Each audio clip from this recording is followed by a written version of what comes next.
महाशिवरात्रि का पर्व पूरे भारतवर्ष में धूमधाम से मनाया जा रहा है।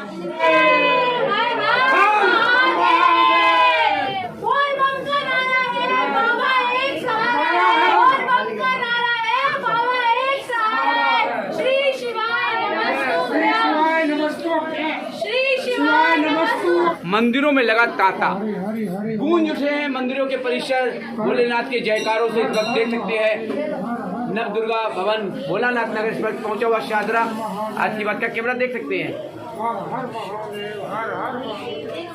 ब्रह्म मुहूर्त से ही तांता लगा हुआ है मंदिरों में। आज की बात का कैमरा बराबर कैद कर रहा है। इस वक्त देख सकते हैं पूरे भारत में महाशिवरात्रि का पर्व मनाया जा रहा है। आज की बात एक बार फिर से आग्रह करता है कि बच्चों को अपने हाथों में पकड़ें, गोद में लें, क्योंकि कहीं ना कहीं बच्चे अगर गुम हो जाते हैं तो परेशानी बढ़ती है। तो हमने अभी भूतेश्वर मंदिर हो, भोलानाथ नगर का मंदिर हो, तो बच्चों को छोड़कर ना रहें, साथ में बच्चों को रखें, या फिर मंदिर में आएँ तो बच्चों को घर छोड़ कर आएँ। बच्चों को गोद में रखें, हाथ पकड़ के रखें, किसी प्रकार की कोई अनहोनी ना हो सके, बच्चे की तलाश के लिए परेशानी ना हो सके।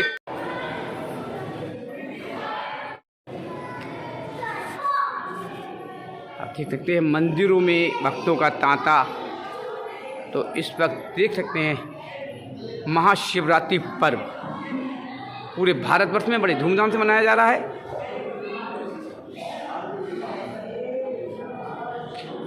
लगा तांता, भक्तों का तांता लगा हुआ है। इस वक्त देखिए सबसे बड़ा सवाल है आज की बात का कैमरा शादरा डिस्ट्रिक्ट का। इस वक्त पूरे भारतवर्ष में महाशिवरात्रि का पर्व बड़े धूमधाम से मनाया जा रहा है। आइए मैं जानना चाहूँगा, सबसे पहले दुर्गा भवन मंदिर पहुँचा हूँ तो मैंने कवर किया है। तो सर क्या नाम है आपका? मेरा भगवान शर्मा। सर जिस तरीके से महाशिवरात्रि का पर्व मनाते हैं, मैंने कवर किया, आज शिव जी का विवाह का दिन है। सवाल होता है हल्दी को लेकर, अभी एक पुजारी ने हमारे कहा मंदिर के कि हल्दी आज के दिन नहीं चलनी चाहिए, ऐसा क्यों? वैसे देखा जाए हल्दी, हर चंदन में हल्दी मिली हुई होती है जी। चंदन से बहुत पुण्यम स्वर्गे मर्त्य से दुर्लभ है। चंदन की जो महिमा है स्वर्ग मर्त्य में दुर्लभ है, जो हमें यहाँ पृथ्वी में मिल रही है। चंदन जो भगवान जी को हम लगाते हैं और हम लगाते हैं, भगवान जी को लगा के हम खुश हो जाते हैं और भगवान जी प्रसन्न हो जाते हैं। तो हल्दी का क्यों इस तरीके से? अभी एक भक्त ने भी कहा हल्दी का एक जगह में ऐसा लिखा भी है, तो भगवान भोलेनाथ जी को हल्दी नहीं चढ़ती। जो उनको जो है ना, जो नीलकंठ महादेव जी जी जी, उनके लिए कंठ मतलब गले में कोई न कोई छोटी मोटी परेशानी हो जाती है। ऐसा हमारी भावनात्मक बातें हैं। भावनात्मक बातें हैं। हाँ। तो और दूसरी बात क्या लिखी है? अब दूसरी बात ये है, कहीं जो है ना हल्दी चढ़ाने से सर्व मनोकामना पूर्ण हो जाती है, और वो भी लिखी है। अब हम इसमें कौन सा फॉलो करें, क्या करें? तो हम ये बताते हैं भगवान भोलेनाथ जी के लिए भस्म चढ़ाएं, और हल्दी का हो सके तो अवॉइड करें, न चढ़ाएं, भस्म चढ़ाएं। भगवान भोलेनाथ जी को तो भस्म का तिलक, भस्म चढ़ाएं और भस्म का जल चढ़ाएं। और ये तो रहा हल्दी वाली बात। अब घंटी को लेकर है कि जाते टाइम एक भक्त ने कहा कि घंटी जाते टाइम महिला हो या कोई हो नहीं बजानी चाहिए मंदिर की, आखिर ये क्या है? अब देखिए आगमार्थम चो देवानाम गमनार्थम तो रक्षसा घंटा वादम प्रकुर्वीतम पश्चात घंटाम पर पूजय।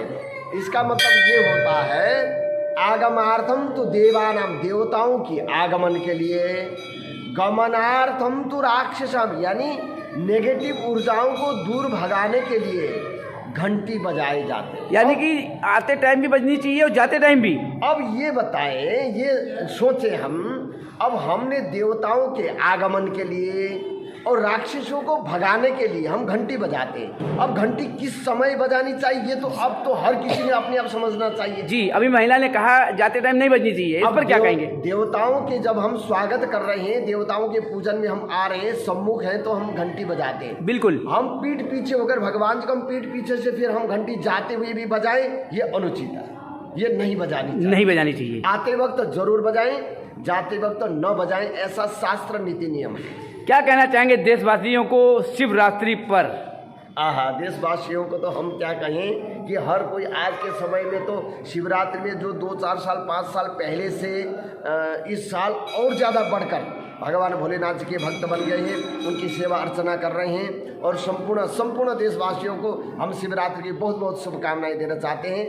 बोलो शंकर भगवान की जय। अब एक सवाल और है, महाकुंभ को लेकर बड़ी भक्तों की तांता लगा हुआ है, करोड़ों लोगों ने स्नान किया, आज शिवरात्रि भी है, लेकिन सवाल हो रहा कुंभ लगा है, इसको लेकर कहीं लोगों की भ्रांतियां हैं कि 12 साल में होता है, 6 साल में होता है, 3 साल में होता है, 144 साल का क्या मेन महत्व है?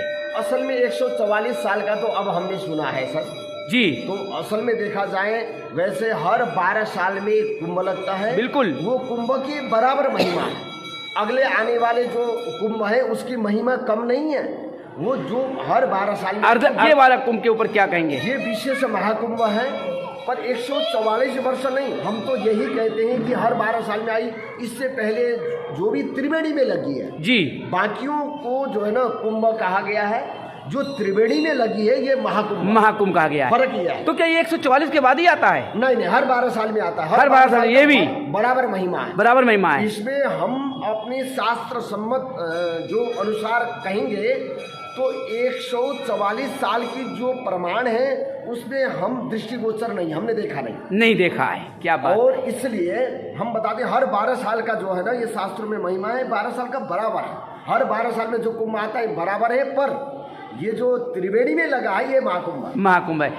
कुंभ में स्नान करने से क्या भक्तों की जो एक उत्साह देखा गया है, गंगा जी में स्नान कर लो सारे पाप धुल जाते हैं, अच्छी बात है, लेकिन हम लोग गंगा जी में स्नान करते हैं पाप धोने के लिए, लोग कहते हैं, सवाल होता है आने के बाद क्या पाप नहीं करते हैं?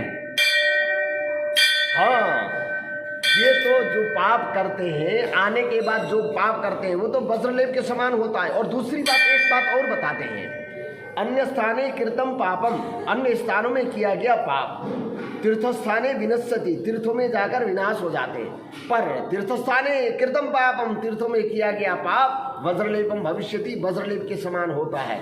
इसलिए एक तो ये बात है कि वहाँ जो त्रिवेणी में स्नान करने जब जाते हैं जी, अथवा त्रिवेणी के संगम स्थान में, कि वहाँ पर कोई पाप विचार करना भी वो वज्रलेप के समान होता है। पर फिर स्नान करने के बाद और जो पाप विनाश होते हैं वही पाप विनाश होते हैं जो आपने अनजाने में किया गया पाप। जो जानबूझ करके पाप कर रहे हैं वो विनाश नहीं होता, उसका भुगतना पड़ता है। और दूसरी बात, गंगा स्नान की भाव होना चाहिए। ये नहीं कहना चाहिए कि ये जो है ना ये फुल ऑफ वाटर है, ऐसा नहीं कहना चाहिए। जब भाव है, गंगा महारानी है, गंगा यमुना का संगम है, भाव भी साथ में होना चाहिए। और अनजान में किया गया पाप मात्र धुलता है, जानबूझकर किया गया पाप नहीं धुलता। फिर स्नान करने के बाद जो वापस आके पाप करते हैं उनका फिर फल डबल भुगतना पड़ता है। गंगा मैया की जय। ये अच्छी बात कही है, चाहे वो महाकुंभ को लेकर हो, कुंभ को लेकर हो, या हमारे घंटी बजाने को लेकर हो, या जल चढ़ाने को हो, बड़ा सचत में और बड़े श्लोक के साथ इन्होंने वर्णन भी कर दिया है। तो सवाल होता है, सबसे पहले हमारे कर्म अच्छे होने चाहिए, भगवान के प्रति आस्था होनी चाहिए। जिस तरीके से मन से हम बच्चों का पालन पोषण करते हैं, भगवान से बड़ी मनोकामना मांगते हैं, पूर्ण भी होती है, लेकिन वही सच्चाई है कि बाद में अगर किया गया पाप उसको डबल भोगना पड़ता है। ये हमारे पुजारी जी ने बता दिया है, बड़ी अच्छी बात है। सवाल होता है कर्म, वही एक प्रधान है। कर्म अच्छे कीजिए, भगवान पे प्रति आस्था रखिए, और सवाल भी जरूरी भी है। आज की बात सुबह 7 के साथ।